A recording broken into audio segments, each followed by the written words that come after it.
আজকে আমি আপনাদেরকে এমন একজন নির্যাতিত মেয়ের গল্প বলবো যে মেয়েটা বুঝতেও পারেনি যে তার জীবনে আসলে কি নেমে আসছিল। স্ক্রিনে আপনারা এখন যে মেয়েটার ফটো দেখতে পাচ্ছেন এর নাম হচ্ছে ফৌজিয়া জাভেদ। ফৌজিয়ার বয়স ছিল 31। সে ছিল একজন লয়ার। সে খুবই ইন্টেলিজেন্ট, স্মার্ট আর ফানি টাইপের একটা মেয়ে ছিল। আর স্ক্রিনে এখন যেই ছেলেটার ফটো দেখতে পাচ্ছেন এর নাম হচ্ছে কাশিফ আনোয়ার। কাশিফ আনোয়ারেরও বয়স 31। আনোয়ার ছিল একজন অপটিক্যাল অ্যাসিস্ট্যান্ট। ফৌজিয়া আর আনোয়ার একজন আরেকজনকে মিট করেছিল 2020-তে। মিট করার পর ওদের মনে হয়েছে ওদের আন্ডারস্ট্যান্ডিং ভালো, ওরা একজন আরেকজনকে পছন্দ করে। তারপর ওরা এই কথাটা ওদের ফ্যামিলিকে জানায়। এরপর 25 ডিসেম্বর ফৌজিয়া আর আনোয়ারের বিয়েটা হয়। বিয়ের আগে থেকেই ফৌজিয়া আর আনোয়ার মনে করেছিল ওরা একজন আরেকজনের জন্য একদম পারফেক্ট ম্যাচ। আনোয়ার ছিল ওরকম ছেলে যেরকম ফৌজিয়া চায়, আর ফৌজিয়া ছিল ওরকম মেয়ে যেরকম আনোয়ার চায়। কিন্তু ফৌজিয়া দেখেছিল বিয়ের মাত্র 2-3 সপ্তাহ পর আনোয়ার কমপ্লিটলি ভিন্ন রকমের মানুষ। ফৌজিয়া যখন আনোয়ারকে কোনো কথা বলতো আনোয়ার সাথে সাথে রেগে যেত, ফৌজিয়ার সাথে খুবই খারাপ করে বিহেভ করত, আর কথায় কথায় ওকে অনেক গালি দিত। আনোয়ার ফৌজিয়াকে ফোর্স করেছিল ওর ফেসবুক অ্যাকাউন্ট ডিলিট করতে। শুধু ফেসবুক অ্যাকাউন্ট ডিলিট করিয়ে আনোয়ার থেমে থাকেনি, ও ফৌজিয়াকে ওর মুখে মেকআপ কখনো দিতে দিত না। ফৌজিয়া যখন নিজেকে একটু সাজাতে পছন্দ করত, ও যখন একটু সুন্দর করে মেকআপ দিত বা সুন্দর করে ড্রেস আপ করতো, আনোয়ার এই জিনিসও লাইক করতো না। ও ফৌজিয়াকে স্টপ করত মুখে মেকআপ দেওয়ার জন্য, আর মুখে মেকআপ দিলে ও অনেক বাজে কথা বলতো। কিন্তু এই ফৌজিয়াকেই কিন্তু ও বিয়ের আগে থেকে দেখছে এভাবে। ফৌজিয়া আর আনোয়ারের বিয়ের প্রায় 1 মাস পরে একদিন রাতে ফৌজিয়া ঘুমাচ্ছিল। নেক্সট মর্নিং এ ও যখন ঘুম থেকে উঠে ও দেখে ওর ব্যাংক অ্যাকাউন্ট থেকে 12,000 পাউন্ড, যেটা বাংলাদেশি টাকায় 12 লক্ষ টাকা, সেটা আনোয়ার ট্রান্সফার করেছে ফৌজিয়ার অ্যাকাউন্ট থেকে আনোয়ারের অ্যাকাউন্টে। আর আনোয়ার এই কাজটা করেছিল কখন? যখন ফৌজিয়া রাতের বেলা ঘুমিয়েছিল তখন। তো ফৌজিয়া একটা পর্যায়ে আনোয়ারকে বলে যে তুমি তো এটা ভালো করনি, তুমি অ্যাটলিস্ট আমার পারমিশন নিয়ে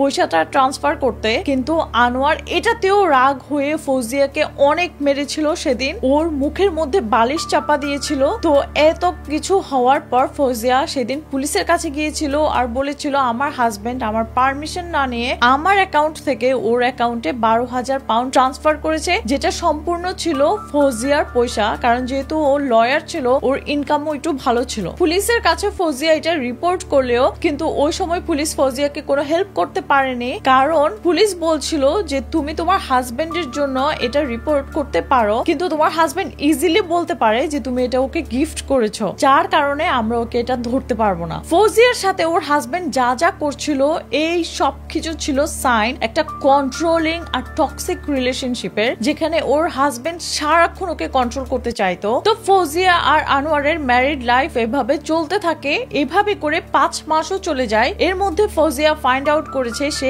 প্রেগনেন্ট। আনোয়ার এই কথা শোনার পর অনেক খুশি হয়। এরপর ও একটা রোমান্টিক মিনি হানিমুনের প্ল্যান করে ওর ওয়াইফের সাথে। বলে চলো আমরা এডিনবরাতে যাই, ওখানে একটা পাহাড় আছে যার নাম হচ্ছে আর্থার সিট। তো ওই পাহাড়টা হচ্ছে অনেক হাই, যেখানের উপরে উঠলে অনেক সুন্দর ভিউ দেখা যায়। তো যেদিন ওরা ওখানে যাওয়ার প্ল্যানটা করেছিল সেদিন বিকেল বেলা আনোয়ার ওর ওয়াইফকে নিয়ে একটা রেস্টুরেন্টেও খেতে যায়, যেটা ছিল একটা জাপানিজ রেস্টুরেন্ট যার নাম হচ্ছে ওয়াগামামা। ফৌজিয়া ওদের ফুড লাইক করতো, তাই আনোয়ার ওকে ওখানে নিয়ে গিয়েছে। সবকিছু মিলিয়ে ওই সময় ফৌজিয়া অনেক খুশি ছিল। সময়টা ছিল সেপ্টেম্বর 2021। সেদিন বিকেল বেলা ওয়াগামামা রেস্টুরেন্টে খাওয়ার পরে আনোয়ার ফৌজিয়াকে বলে চলো না আমরা একটু হাঁটতে যাই, আমরা হেঁটে হেঁটে ওই পাহাড়ের উপর উঠি আর ওখান থেকে সুন্দর সানসেটটা দেখি। তো ফৌজিয়া এই পর্যায়ে রাজিও হয়। এই সময় ওর মার সাথেও ফোনে কথা বলছিল যে ওরা একটু হাঁটতে যাচ্ছে, ওদের প্ল্যান হচ্ছে পাহাড়ের উপর উঠে সানসেট দেখা। এটাই ছিল ফৌজিয়ার ওর মায়ের সাথে শেষ কথা। তো ফৌজিয়া ওর হাজবেন্ড আনোয়ারের সাথে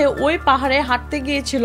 এর মধ্যে সূর্যাস্ত হয়। এর মধ্যে ফৌজিয়ার মা ফৌজিয়াকে আবার মেসেজ করেছিল যে তোমার হাঁটা কেমন হয়েছে আমাকে জানাও। কিন্তু ফৌজিয়া ফৌজিয়ার মা ফৌজিয়া থেকে কোনো রিপ্লাই পায়নি, বরং এর পরের দিন সকালবেলা একটা দরজার নকের কারণে তাদের ঘুম ভাঙে ফৌজিয়ার মায়ের। আর ঘুম ভেঙে শুনে তার একমাত্র সন্তান, তার একমাত্র মেয়ে পাহাড় থেকে পড়ে মারা গিয়েছে। এখন আমি আপনাদেরকে বলবো এর আগের দিন বিকেল বেলা আসলে কি হয়েছিল যখন ফৌজিয়া আর আনোয়ার ওই পাহাড়ের উপর উঠেছিল। সেপ্টেম্বরের ওই দিন ফৌজিয়া আর আনোয়ার যখন ওই পাহাড়ের উপর গেল সূর্যাস্ত দেখতে, একটা পর্যায়ে ফৌজিয়া হঠাৎ করে পাহাড়ের ক্লিফ থেকে পড়ে যায় প্রায় 50 ফিট নিচে পড়লে ফৌজিয়া কিন্তু তখনও সাথে সাথে মারা যায়নি, তবে ও অনেক আঘাত পেয়েছে, ওর থেকে অনেক ব্লিডিং হচ্ছিল।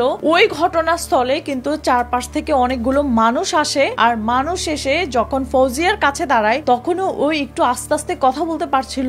ও তখন অন্য মানুষদেরকে বলছিল, আমার হাজবেন্ডকে আমার কাছে আসতে দিও না, সে আমাকে ওই পাহাড়ের চূড়া থেকে ধাক্কা মেরেছে। তখনই ওরা সাথে সাথে পুলিশ কল করেছিল আর অ্যাম্বুলেন্সও কল করেছিল। ওই ঘটনাস্থলে পুলিশও আসে আর অ্যাম্বুলেন্স এসে সাথে সাথে ফৌজিয়াকে কাছে যে হসপিটাল ছিল ওখানে নিয়ে যাওয়া হয়, কিন্তু অল্প কিছুক্ষণের মধ্যে ফৌজিয়া মারা যায়। তো যে সময় ফৌজিয়া মারা গিয়েছিল ও তো ছিল 4 মাসের প্রেগনেন্ট। ফৌজিয়া মারা যাওয়ার নিউজটা পুলিশ ওর হাজবেন্ড আনোয়ারকে দেয়। তখন পুলিশ নোটিস করেছিল আনোয়ারের মধ্যে কোনো দুঃখ প্রকাশ কিছু ছিল না, বরং ফৌজিয়া যখন পাহাড় থেকে পড়ে যায় অন্য মানুষ হলে কি করতো, সাথে সাথে ইমার্জেন্সিতে কল দিত, কিন্তু আনোয়ার ওই সময় কি করেছে, সাথে সাথে তার বাবাকে ফোন দিয়েছে। তো ফৌজিয়া মারা যাওয়ার আগে যে কথাগুলো বলেছিল, ওখানে যে মানুষগুলো ওকে উদ্ধার করতে এসেছিল, ওই কথাগুলো কিন্তু ওরা পুলিশকে বলেছে। এরপর পুলিশও বুঝেছে যে এটা একটা সন্দেহভাজন মৃত্যু হয়েছে মেয়েটার, যার কারণে পুলিশ ইনভেস্টিগেশন করেছে,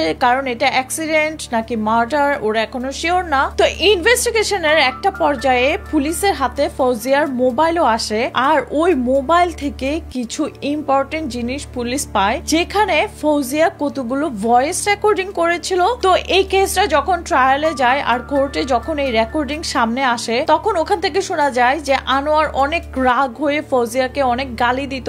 ইভেন ফৌজিয়া এই রিলেশনশিপ থেকে বের হয়ে যেতে চেয়েছিল, যে কারণ আনোয়ার ওকে সবসময় টর্চার করতো। তখন আনোয়ার ওকে হুমকিও দিয়েছিল, যদি তুমি এই রিলেশনশিপ থেকে চলে যাও তাহলে আমি তোমাকে মেরে ফেলবো। তার মানে যখন থেকে আনোয়ার ফৌজিয়ার উপর অ্যাবিউজ করছিল, তখন থেকে ফৌজিয়া আস্তে আস্তে করে সবকিছু প্রমাণ সংগ্রহ করে রাখছিল। আমরা জানি না এখানে পরে ফৌজিয়ার আসলে প্ল্যান কি ছিল, সেটা জানার আর সাধ্যও নেই। তো একটা পর্যায়ে এটাও প্রমাণ হয় যে আনোয়ারই ওর ওয়াইফ ফৌজিয়াকে ওই ক্লিফ থেকে ধাক্কা মেরে ফেলে দিয়েছিল। তো ফৌজিয়াকে মেরে ফেলার জন্য আনোয়ারের যে পানিশমেন্ট হয় সেটা হচ্ছে 20 years in prison। তো এটাই ছিল আমার আজকের গল্প। অনেক স্যাড একটা স্টোরি, সত্যি খুবই খারাপ লাগছে মেয়েটাকে নিয়ে আর মেয়েটার আনবর্ন চাইল্ড নিয়ে। এই গল্পে মেয়েটা যেভাবে নির্যাতিত হচ্ছিল ওর হাজবেন্ড দ্বারা, হয়তোবা এই ঘটনা এই কাহিনীগুলো অনেক মেয়ে মানুষের সাথে মিলে যাবে। তাই আপনারা যখন এরকম নির্যাতনের শিকার হন, আপনারা প্লিজ সাবধান হবেন।